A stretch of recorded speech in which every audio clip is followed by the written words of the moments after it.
विद्यार्थी मित्रों, रामचरितमानस गोस्वामी तुलसीदास कृत एक ऐसा ग्रंथ जो आज हिंदुस्तान के घर घर में आदर्शों की स्थापना करने के लिए परिचित है। भारत के कोने कोने का व्यक्ति राम की कथा से परिचित है और राम के साथ कई ढेर सारी कथाएं जुड़ी हुई हैं। अभी लॉकडाउन के समय पर टेलीविज़न पर रामायण की एक पूरी सीरियल 20 साल पुरानी हमें दिखाई गई। कहते हैं कि लोगों ने बड़े चाव से देखी और वो रामचरितमानस का एक अंश हमारे अभ्यासक्रम में है। बड़ा ही रोचक प्रसंग, परशुराम लक्ष्मण संवाद। हम सब जानते हैं कि सीता के पिता राजा जनक ने शिव धनुष को तोड़ने की प्रतिज्ञा ली थी कि जो इस शिव धनुष पर प्रत्यंचा चढ़ाएगा उसी के साथ सीता का विवाह होगा। और हमें पता है कि अलग अलग प्रदेश के राजाओं ने बड़ा प्रयास किया, लेकिन अंततः श्री राम ने उस धनुष को उठा करके जैसे ही प्रत्यंचा चढ़ाई वो शिव धनुष टूट गया। और उस शिव धनुष के टूटने के बाद सारे ब्रह्मांड में हलचल सी मच गई, क्योंकि कहते हैं कि वो शिव धनुष परशुराम ने, जो भगवान शिव के शिष्य थे, और भगवान शिव ने वो धनुष उन्हें वरदान स्वरूप दिया था, और वो धनुष परशुराम ने तपस्या पर जाते समय राजा जनक को दिया संभालने के लिए। और राजा जनक के सानिध्य में जब वो शिव धनुष टूटा और उसके बाद परशुराम जब जनकपुर में आते हैं और क्रोधावेश में आकर के जब उन्होंने शिव धनुष के तोड़ने वाले के बारे में पूछा, और उस वक्त जो परशुराम और लक्ष्मण के बीच जो संवाद होता है, और उस संवाद में परशुराम का जो अहंकार राम के द्वारा नष्ट किया जाता है। कहानी बहुत लंबी है, लेकिन हम केवल अपने अभ्यासक्रम में दी गई घटना को ही समझेंगे। यहाँ अवधी भाषा में रामचरितमानस लिखी गई है, इसलिए एक एक पंक्ति के साथ आपको पूरी कहानी जो है इस भाग की, इस घटना की आपको मैं बताऊंगा। साथ ही साथ इसके साथ में एक वीडियो भेजने वाला हूँ। रामायण का एक भाग है, उसको जो अगर आपने ध्यान से देख लिया तो ये पूरा काव्य आपको सशब्द याद रह जाएगा। तो घटना इतनी है कि शिव धनुष टूट चुका है और जनकपुर में परशुराम का आगमन होता है। और परशुराम ने जैसे ही टूटा हुआ शिव धनुष देखा, उनकी भ्रुकुटी तन गई, अर्थात वो क्रोध में आ गए और उन्होंने पहला सवाल किया कि कौन है जिसने इस शिव धनुष को तोड़ा है। और उसके उत्तर में राम ने बड़ी विनम्रता के साथ उन्हें उत्तर दिया कि नाथ शंभु धनु भंजन हारा, होई है केउ एक दास तुम्हारा। हे प्रभु, इस शिव धनुष को तोड़ने वाला आपका ही कोई एक दास हो सकता है। आयसु काह कहिए किन मोही, क्या आज्ञा है उसके लिए कहिए। अर्थात राम ने बड़े ही विनम्र भाव से कहा कि हे नाथ, इस शिव धनुष को तोड़ने वाला आपका ही कोई सेवक हो सकता है, बताइए मेरे लिए क्या आज्ञा है। और राम की ऐसी बात सुन करके सुन रिसाए बोले मुनि कोही, कोही का मतलब होता है क्रोधी। राम की ऐसी वाणी सुन करके क्रोध भरे भाव में परशुराम ने कहा, सेवक सो जो करे सेवका ही, अरि करनी कर करिए लड़ाई। हे राम, सेवक वो होता है जो सेवा का काम करता है।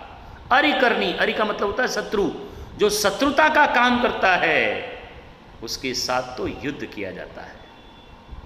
इसके लिए सुनहु राम जय शिव धनु तोड़ा। हे राम सुनो, जिसने भी शिव धनुष को तोड़ा है, सहस बाहु सम सो रिप मोरा, वो व्यक्ति सहस्त्र बाहु के समान मेरा शत्रु है।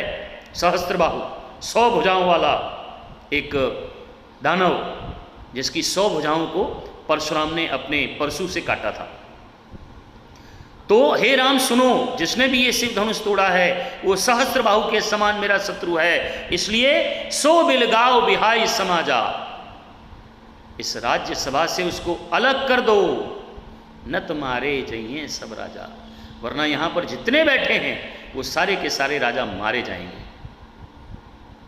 परशुराम के ऐसे वचन सुन करके सुन मुनि बचन लखन मुस्काने, लक्ष्मण जी को हंसी आ गई और परशुराम जी का अपमान करने के इरादे से वो बोले परशु धरई अपमाने।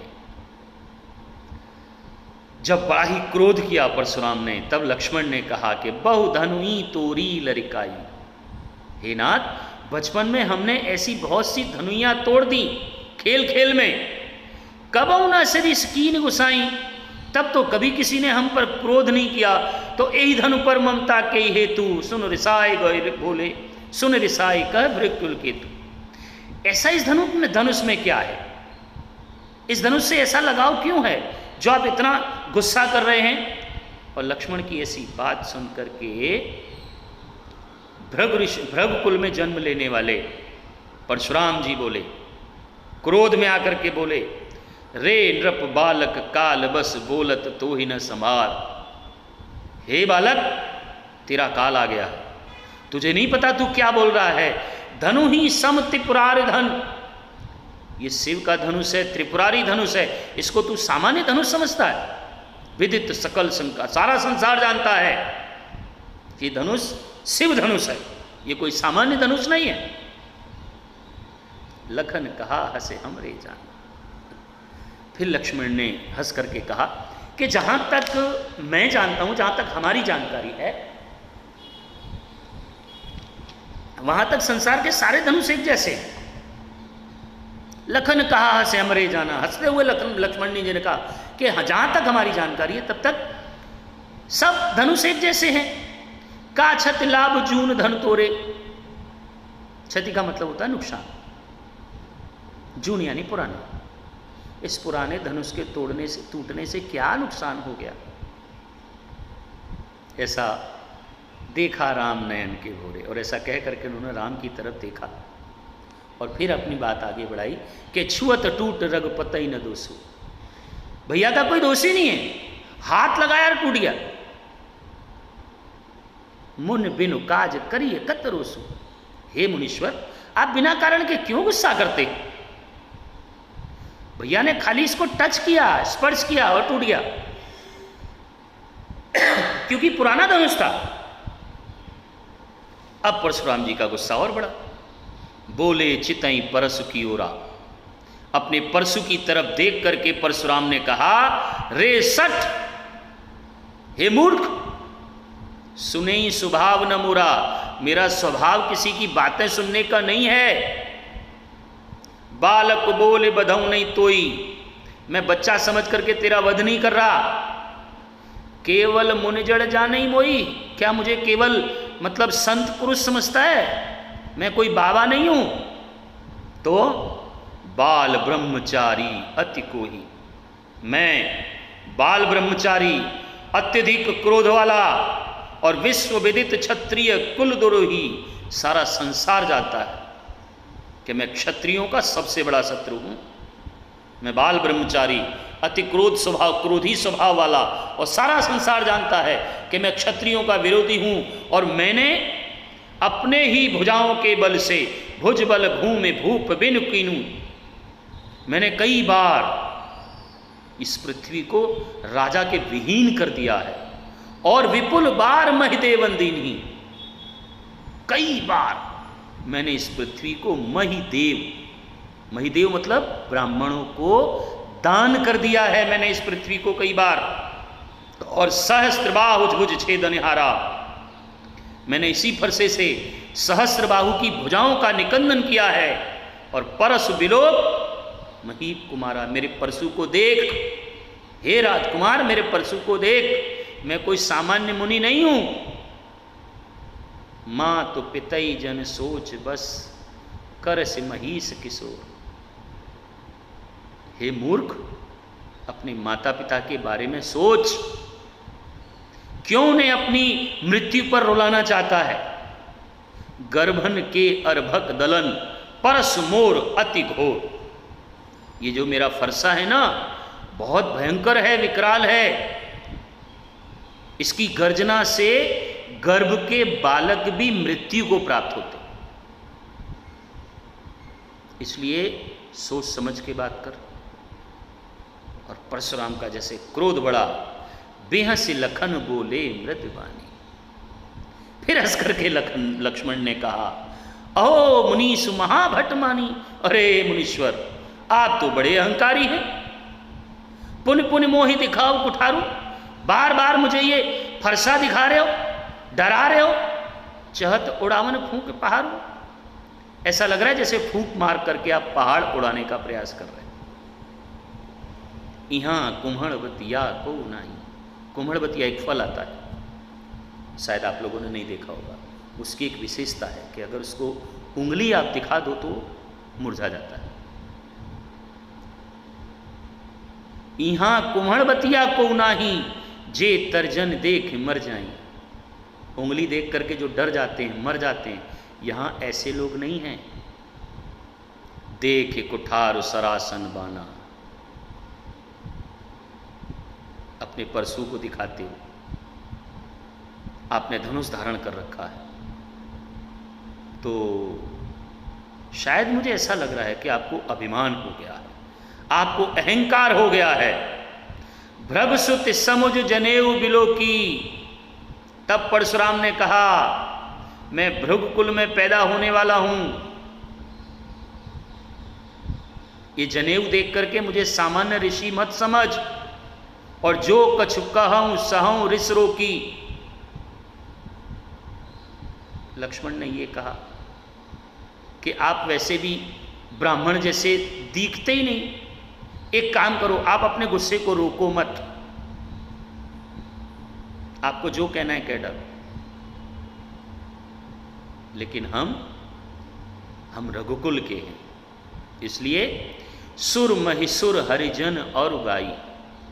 सुर यानी देवता, महिसुर यानी ब्राह्मण, हरिजन और भक्त होते हैं गाय। हमरे कुल इन पर न सुराई, हमारे कुल में इन पर सूरवीरता नहीं दिखाई जाती। क्यों नहीं दिखाई जाती? कि बधें पाप अपकीरत हारे। अगर हम इनका वध कर देते हैं तो हमें पाप लगता है और हमें अपकीर्ति मिलती है। मारतूं पाप परिय तुम्हारे, हम ऐसा काम नहीं कर सकते। इसलिए कोटि कुलिस सम बचन तुम्हारा, व्यर्थ धरऊं धन बाण कुठारा। बहुत बड़ी बात बोल दी लक्ष्मण ने कि आपकी जो वाणी है, आपके जो बोल हैं, वो करोड़ों बाणों के समान हैं। आपने ये धनुष बाण व्यर्थ में धारण कर दिया है। अर्थात किसी को मारना हो तो आप अपने शब्दों से ही मार दो, धनुष बाण की आपको आवश्यकता ही नहीं। लक्ष्मण और परशुराम के संवाद के बीच राम ने कहा, जो विलोक अनुचित कहूं क्षमो महामुनि धीर। सुन सरोस भृगुवंश मणि, बोले गिरा गंभीर। बड़ी ही गंभीर वाणी में राम ने परशुराम जी से हाथ जोड़ करके कहा कि जो कुछ मेरे भाई ने, मेरे अनुज ने कहा है, उसे आप क्षमा कीजिए, क्योंकि उसे पता नहीं कि वो किससे बात कर रहा है। तब क्रोधावेश में आकर के फिर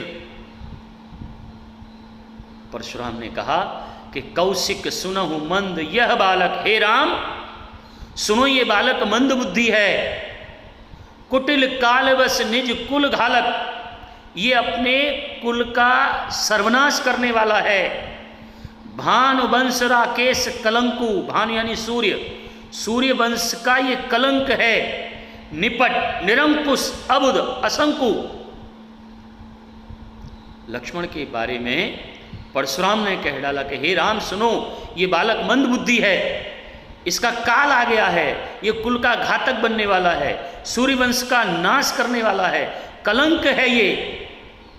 काल कवल होइए क्षण माही, एक क्षण में अभी ये मृत्यु को प्यारा हो जाएगा। परशुराम का क्रोध बढ़ गया। काल कवल, कवल का मतलब होता है निवाला, अभी ये काल का निवाला बन जाएगा एक क्षण में। कहूं पुकार खोरी मोहिनाई, मैं जोर से चिल्ला करके कह रहा हूं मेरा इसमें कोई दोष नहीं है, ये अपनी ही करनी से मारा जाएगा। तुम हटकऊं जो चाहूं उबारा, अगर इसको तुम बचाना चाहते हो तो इसको डांटो, इसको समझाओ। कही प्रताप बल रोष हमारा, इसको बताओ कि मैं कौन हूं, मेरे प्रताप का इसको परिचय दो, मेरे बल का इसको परिचय दो। और जब परशुराम के ऐसे वाक्य सुने तो लक्ष्मण ने फिर हंस करके बोला कि लखन कहे मुन सुजस तुम्हारा, तुम्हें अछत को बरने पारा। अब तुम्हारे बारे में जानने की क्या जरूरत है, तुमने इतना सारा तो सब बोल दिया। अपने मुंह तुम आपन करनी, अपने मुंह से बार बार अपनी करनी के बारे में बता रहे हो, अनेक भांति अनेक प्रकार से अपने ही काम का वर्णन कर रहे हो, तो मुझे और बताने की आवश्यकता नहीं है। और इतने पर भी नहीं संतोष तपुन कछु कहूं, अगर आपको संतोष नहीं हुआ है तो और बोलो। जनरे से रो के दुख सहो, तुम अपने गुस्से को रोक करके दुख मत सहन करो, बोलो, तुमको जो बोलना है बोलो। और तब लक्ष्मण ने अंतिम बार परशुराम से कहा, वीर व्रती तुम धीर अछोबा, आप वीर लगते हैं, आप धर्मात्मा लगते हैं, धीर गंभीर लगते हैं, गारी देत न पावम सो, आपके मुख से गाली देना शोभा नहीं देता, वीर पुरुष के मुख से गाली देना शोभा नहीं देता। और उसी बात को समझाने के लिए यहाँ तुलसीदास ने कि सूर समर करनी करई कहीं न जनावई आप, जो सूरवीर होते हैं वो अपना कर्म करते हैं, मुंह से बोलते नहीं, क्योंकि उनके कर्म लोगों को बताते हैं कि क्या करना चाहिए। कि सूर समर करनी करई कहीं न जनावों आप, अपने मुंह से अपनी करनी का बखान कभी नहीं करते सूरवीर। विद्यमान रन पाए रिप कायर कथई प्रताप, क्यों? क्योंकि सूरवीरों की शोभा उनके कर्म में होती है, और उस कर्म को देख करके समर में, युद्ध में उनके जो प्रतिद्वंदी हैं वो उसके नाम को देख करके ही कांप जाते हैं। तो ये पूरा का पूरा लक्ष्मण और परशुराम का जो संवाद है अवधी भाषा में, आपको मैंने सरल शब्दों में समझाया है। उसके वैकल्पिक प्रश्न जो हैं मैंने अंडरलाइन कर दिए हैं, आप लोग देख जाइएगा, क्योंकि आपको लिखना है। इसका भावार्थ भी, वैकल्पिक प्रश्न और एक एक वाक्य के प्रश्न आप लोग देख लीजिएगा। और इसके साथ में एक वीडियो भी मैं आपको भेजूँगा उसका, रामायण का, परशुराम लक्ष्मण संवाद वाला, तो उसको भी ध्यान से देखना, तो और ज़्यादा ये काव्य जो है आपको स्पष्ट समझ में आ जाएगा।